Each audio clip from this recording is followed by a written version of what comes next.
Se você tivesse R$1 milhão para anunciar sua marca em um intervalo de um jogo de futebol, você anunciaria na Rede Globo ou na Cazé TV? De um lado, o imenso alcance da TV aberta e o padrão global das transmissões esportivas, adquirido em anos de tradição. Do outro, a inovadora Cazé TV, que rompeu com o monopólio da Globo e tem batido recordes históricos de audiência no YouTube. Difícil, né? Mas o Conectando os Pontos de hoje vai responder exatamente essa pergunta.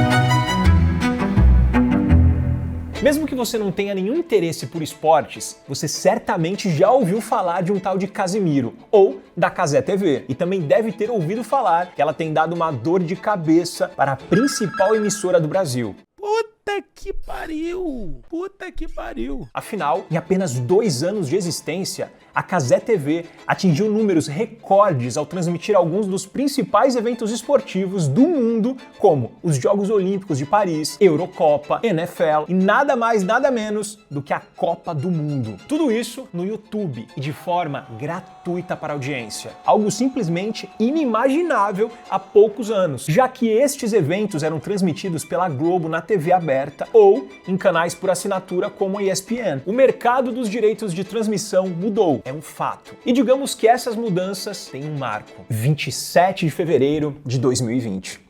A Organização Mundial da Saúde declarou que a evolução do novo coronavírus chegou ao estado pandêmico. A classificação veio que não vírus é uma variante do coronavírus. de ascensão desta doença. A pandemia de Covid-19 trouxe mudanças profundas e inesperadas na vida das pessoas. E foi neste contexto que o mercado de transmissões esportivas no Brasil passou a ganhar novos contornos. Com as pessoas em isolamento social e buscando novas formas de entretenimento, as lives experimentaram um crescimento explosivo. Artistas, influenciadores e criadores de conteúdo aproveitaram esse momento justamente para se conectar com seu público de maneira mais pessoal e frequente. E muitos streamers de sucesso surgiram nessa época, entre eles Casimiro Miguel.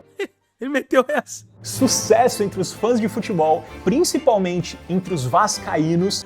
Vasco da Gama! Cazé daria um passo ainda maior na sua carreira. Curiosamente, em um período em que o futebol parou. Sem futebol, Casimiro passou a fazer horas de lives na Twitch, reagindo a todo tipo de conteúdo. Realities, clipes, programas de auditório, até vídeos de uma mãe preparando a lancheira de sua filha virava entretenimento. Então vou botar aqui. Tá achando que é brincadeira? Aqui.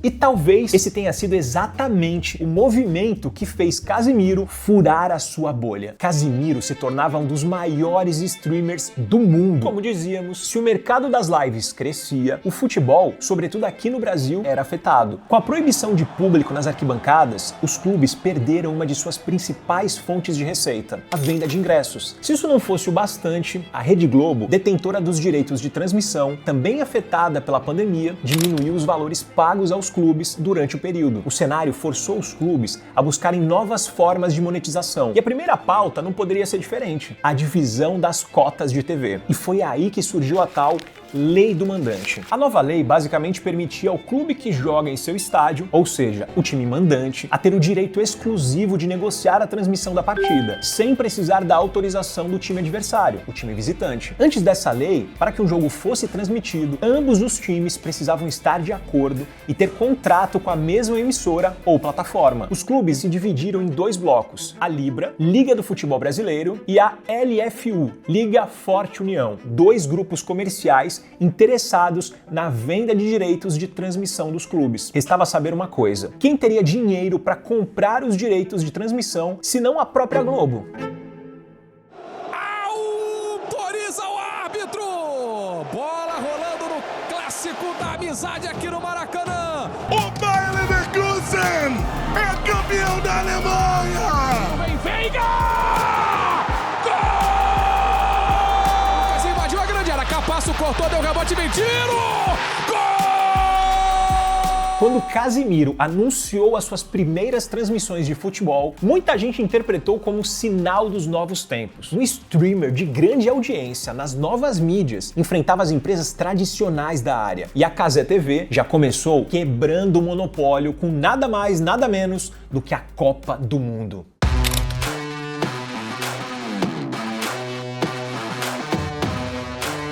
ano de 2020, já sob controle de custos por conta do coronavírus, a Globo, que detinha os direitos exclusivos para as Copas de 18 e 22, renegociou seu contrato com a FIFA, mantendo seus direitos de televisão aberta, fechada e pay-per-view, mas abrindo mão da exclusividade na internet em troca da redução de valores. A entidade máxima do futebol passava então a ter a necessidade de monetizar esses direitos aqui no Brasil. E foi aí que a Live Mode, empresa parceira de Casemiro, foi contratada pela FIFA como agência exclusiva para a América do Sul. E foi neste contexto que nasceu a Cazé TV, um canal voltado exclusivamente para transmissões esportivas, um canal criado especialmente para a Copa do Mundo. A estratégia deu certo. Logo em sua estreia, a Cazé TV fez a maior transmissão online de futebol do Brasil e emplacou uma das lives mais assistidas simultaneamente da história recente do YouTube. Foram quase 5 milhões de espectadores simultâneos no YouTube e mais de 331 mil pessoas na Twitch. Para se ter uma ideia, se levarmos em conta que um ponto no Ibope em São Paulo significa 250 mil TVs, a live alcançou mais de 25 pontos. No total, durante o Mundial, o canal superou 500 milhões de visualizações e registrou recordes de audiência, consolidando-se como uma das maiores plataformas de streaming esportivo no Brasil. Os números devem ter agradado bastante as marcas que decidiram patrocinar a Cazé durante a Copa. E se por um lado a Cazé foi criada para a Copa do Mundo, ela não parou por aí. Vieram Copa do Mundo Feminina, campeonatos estaduais, campeonatos internacionais como Eurocopa e Europa League, NFL e mais recentemente os Jogos Olímpicos de Paris. Inclusive, foi durante as transmissões das Olimpíadas de Paris que a imprensa e a audiência fizeram mais comparações sobre formato e linguagem entre as transmissões do canal e as transmissões globais. Mas o que muitos não entenderam é que além da linguagem, o modelo de negócios da Cazé é diferente do da Globo e das plataformas de streaming. Até porque é necessário a gente entender que pelo menos hoje nenhum canal do YouTube tem como competir em alcance com a TV aberta, ainda mais se tratando da Globo. Vamos pegar a abertura das Olimpíadas deste ano como exemplo. A Cazé TV conseguiu cerca de 500 mil de espectadores simultâneos, um número absurdo para um canal de YouTube. Já a Globo rematou 36,4 milhões de telespectadores com sua cobertura multiplataforma, um crescimento de quase 6 milhões na comparação com a cerimônia de Tóquio, em 2021. Em números do Ibope, somente com a TV aberta, o canal obteve 16 pontos. Por outro lado, a Cazé TV está atraindo o público mais valioso e perdido pela TV aberta, os jovens. Segundo o levantamento da própria plataforma, 82% das pessoas que acompanharam os Jogos Olímpicos no canal têm menos de 44 anos. Além de se tornar uma alternativa, a Cazé TV proporcionou ao espectador o consumo do conteúdo esportivo de uma forma mais descontraída, com linguagem informal e bem-humorada. Olá, Diogo Defante, tudo bem? Você tá ao vivo, hein? Fica à vontade.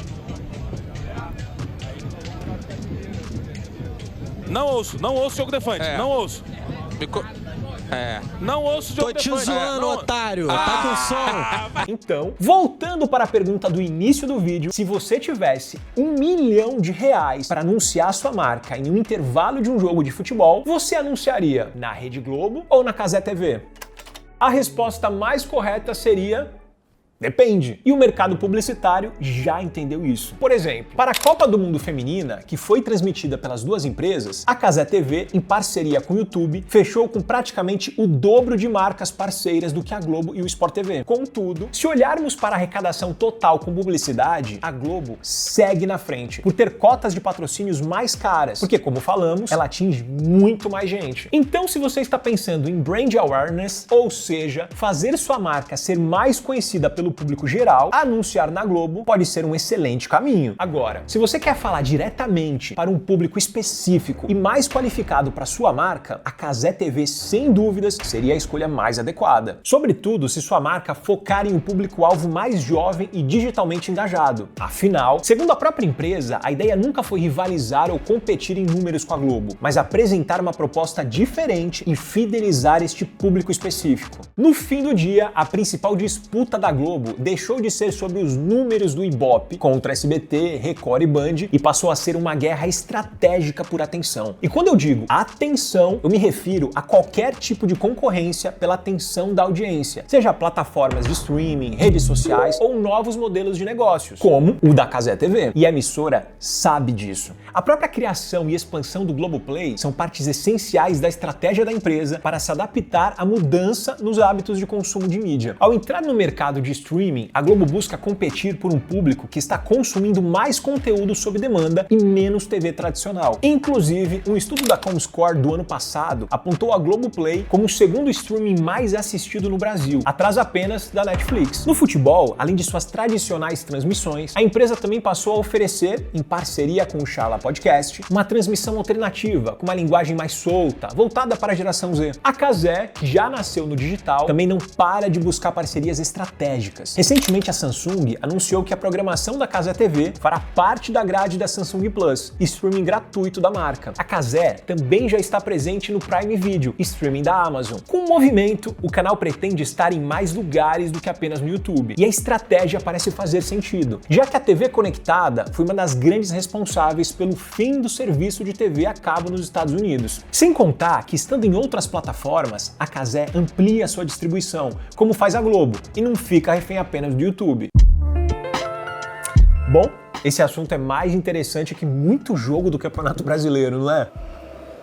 É esporte. E essa disputa seguirá forte no ano que vem, já que pela primeira vez na história do Campeonato Brasileiro, a TV aberta dividirá os mesmos jogos com a internet. Isso porque o YouTube fechou contrato com a LFU, um daqueles dois grupos que estavam vendendo os direitos de transmissão do campeonato, lembra? E o canal escolhido para a distribuição na internet será a Cazé TV. Além da Cazé, esses jogos também serão transmitidos pela Record na TV aberta e pela Prime Video no streaming. O outro grupo, a Libra, fechou no início deste ano com o Grupo Globo os direitos para a TV aberta, TV paga e pay-per-view. Mas e aí, me conta, vai acompanhar o seu time por onde? Diz pra gente aqui nos comentários. Meus amigos, terminou. E se você curtiu esse conteúdo, não se esquece de se inscrever no canal do G4 Educação aqui no YouTube e em todas as nossas redes sociais. Curte também o vídeo e compartilha. Até o próximo!